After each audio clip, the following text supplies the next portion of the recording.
is now. And welcome to the SVK Crypto Podcast. 15 minutes of crypto fame. My name is Charles Storry. I will be your host for the next 15 minutes. We're coming live from the city of London, Shoreditch. So let's get down to business. What an incredible weekend myself and the SVK Crypto team have had. We have had the honor and privilege of taking part in the London EOS Hackathon. And it was my first hackathon, and it was an incredible experience, which is going to be the center of focus for today's podcast, which I'm really excited to bring you guys up to speed on. But just to give you a bit of background, myself and Oliver were a mentor at the hackathon, which will explain what that role involves and what it really is. And Shane Kehoe, co-founder of SVK Crypto, was one of the judges alongside Brendan Bloomer, who's the CEO of Block One, and Dan Larimer, who is the CTO of Block One as well. So it was a very, very special event. The innovation, the skill, the talent, the creativity were astounding, and it was an amazing thing to be part of. But before we jump into that, let's go through the levels real quick. So Bitcoin's currently trading at $6,610, down 1.5% in the last 24 hours. Ethereum's currently trading at $233. That's down 4% in the last 24 hours. EOS currently trading at $5.74, down 4% as well. The current market cap for the crypto space is $218 billion, down $2 billion today, and Bitcoin's dominance is currently 52.2%. So we saw a small run up over the weekend, which was positive. I don't think there's anything to really highlight as of yet, because we're seeing a lot of volatility at the minute. We're seeing a lot of buying pressure, and we see a lot of people coming into the market who are boosting the prices back up at certain levels. So it's an interesting time for the crypto space, and I think a lot of people have really lost a lot of interest, and especially people I talk to who used to check their Blockfolio account, which is an app that you can see your crypto positions on a 30-second basis throughout the day, and now don't look at that anymore.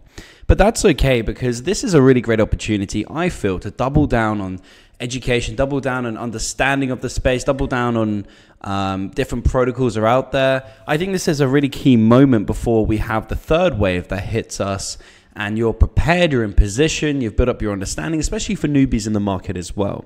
So with that in mind, let's jump in to the EOS Hackathon, and let me bring you up to speed with everything EOS.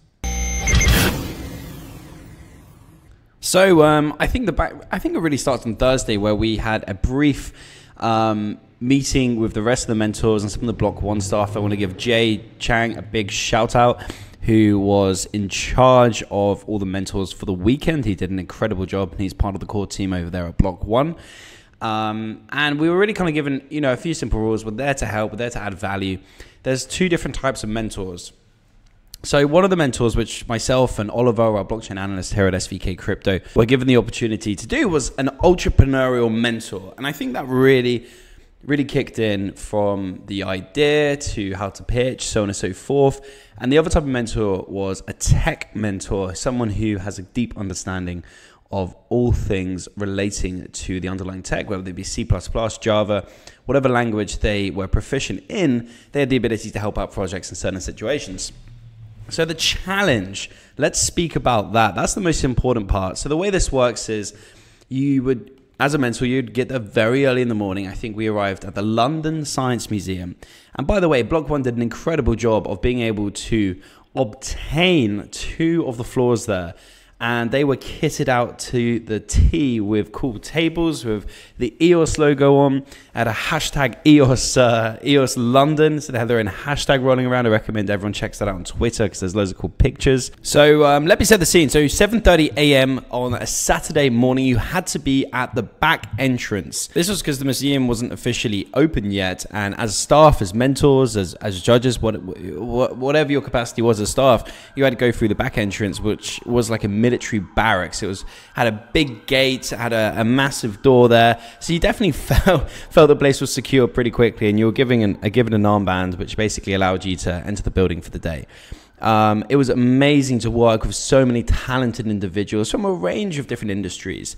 You had guys who have run successful ICOs, you had guys who were proficient in blockchain and had a really deep understanding.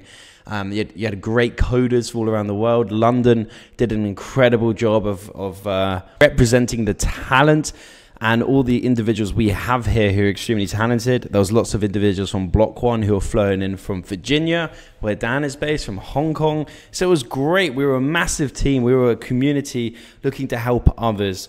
So when everyone started rolling in at 8:30 in the morning, we were prepared. We were to greet everyone, to make sure everyone settled down quite easily as well. So just to kind of give you a bit of scene here, there was 465 developers who rocked up to the event, and they were split into teams, whether they came as a team or whether they came on their own and actually found a team. That didn't really matter.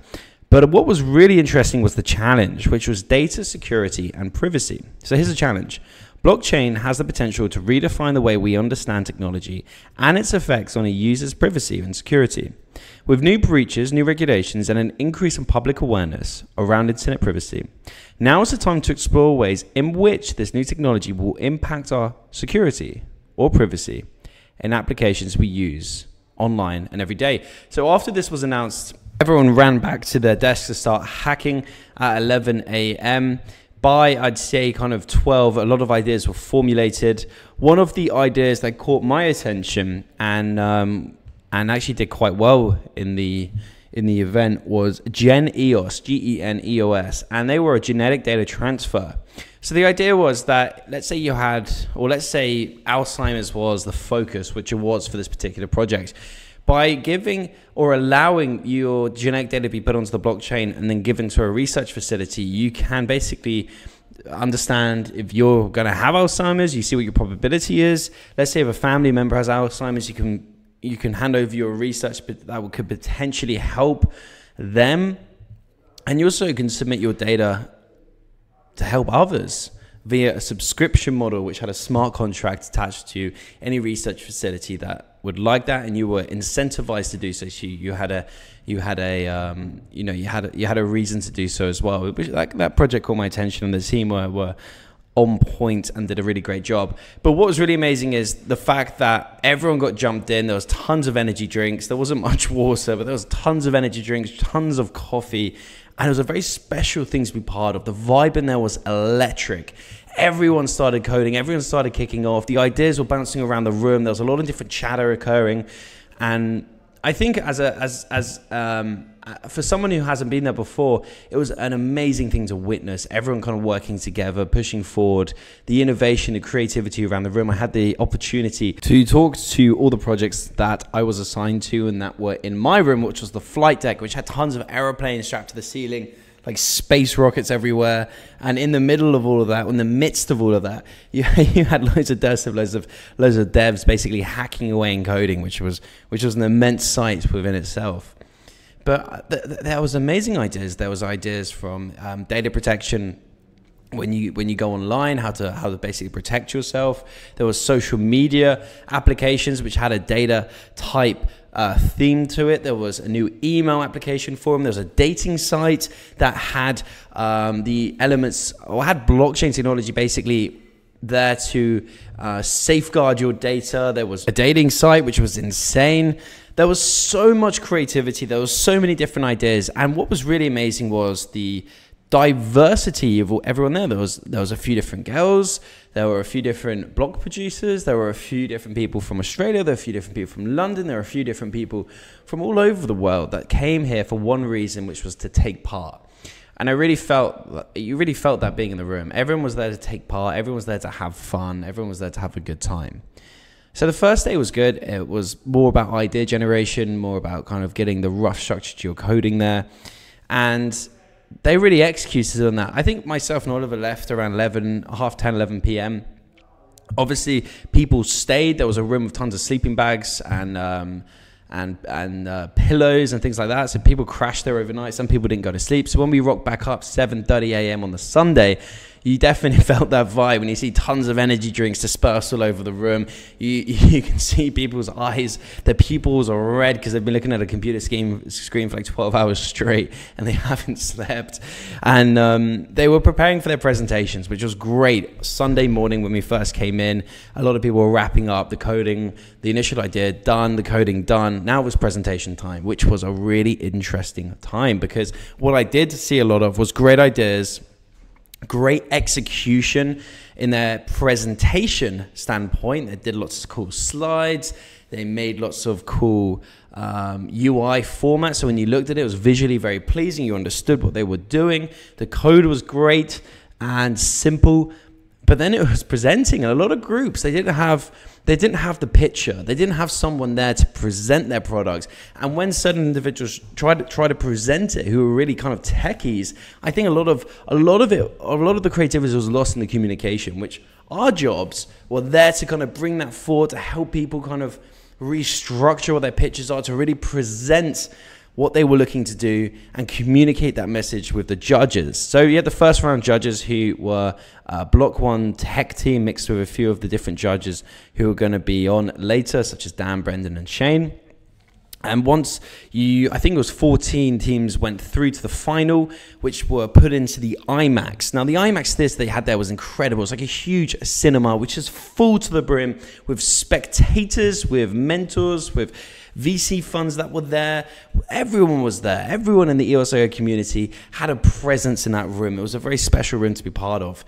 Now, what you had was Dan, Brendan, Shane, and a couple other judges. Mike Alexander, who's head of EOS VC, judging. Now, these guys were sitting in the front row of the IMAX or the cinema type theater type style. I'm trying to get some visual context there, so you can follow me with this. And the room is packed, the lights go off, and you see EOS arrive on the screen, which was whoever does their artwork, by the way, it does an amazing job.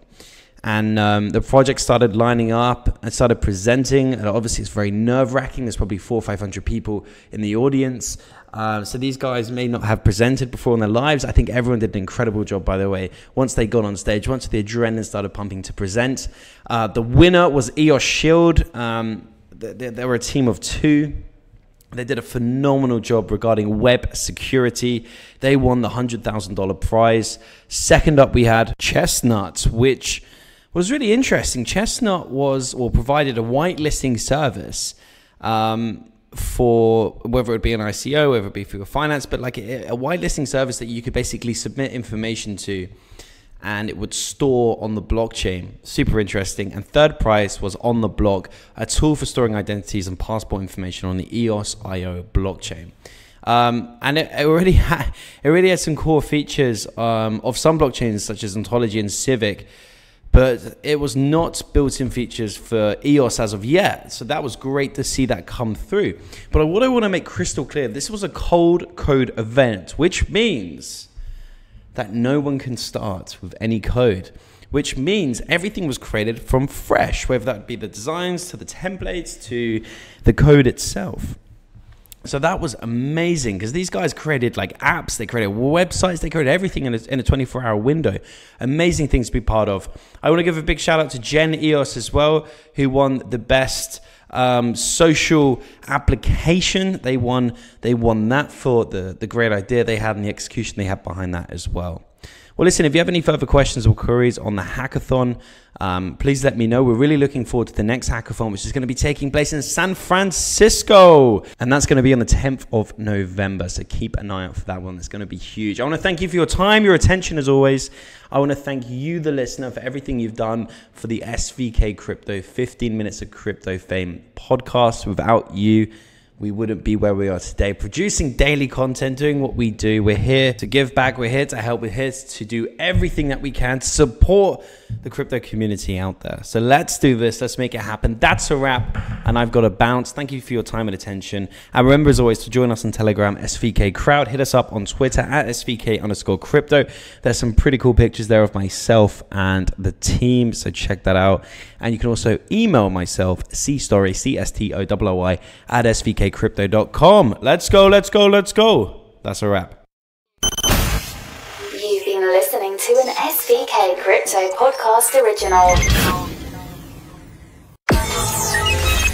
Follow us on Twitter at SVK_crypto. Email us on cstorry@svkcrypto.com. Leave us a message on our website, www.svkcrypto.com.